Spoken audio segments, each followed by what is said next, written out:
ನಮಗೆಲ್ಲರಿಗೂ ಸ್ವಾಗತ. ಇವತ್ತು ಬಂದು 11 ಮಾರ್ಚ್ 2025 ನಿಫ್ಟಿ 50ನಲ್ಲಿ ಏನಾಯಿತು, BSEನಲ್ಲಿ ಏನಾಯಿತು ಅಂತ ನೋಡ್ಕೊಂಡು ಬನ್ನಿ. ನಿಫ್ಟಿ 50 ಇವತ್ತು ಸುಮಾರು 37.60 ಪಾಯಿಂಟ್ಸ್ಗಳ ಒಂದು ಸಣ್ಣ ಏರಿಕೆ ತೋರಿಸಿದೆ. ಅಂದರೆ ಕ್ಲೋಸ್ ಆಗಬೇಕಾದ್ರೆ 22,497.90ಗೆ ಕ್ಲೋಸ್ ಆಗಿದೆ.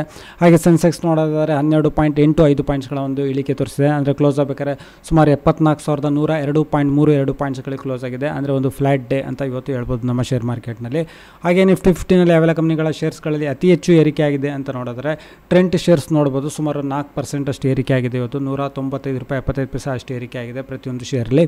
ಹಾಗೆ Bharat Petroleum, Sun Pharma, ICICI Bank, Bharti Airtel, Hero Motor Corp, Bharat Electronics, HDFC Life, Bajaj Auto, ಹಾಗೆ ONGC, Grasim Industries, HCL Technologies, Coal India, Adani Enterprises, Hindalco Industries, Reliance Industries, Kotak Bank, Titan, ಹಾಗೆ L&T, ಮಾರುತಿ ಸುಜುಕಿ ಇಂಡಿಯಾ ಶೇರ್ಸ್ಗಳು, ಹಾಗೆ GSW Steel, Britannia Industries, Asian Paints, ITC ಮತ್ತು Tata consumer product ಶೇರ್ಸ್ಗಳಲ್ಲಿ ಇವತ್ತು ಏರಿಕೆ ಆಗಿದೆ.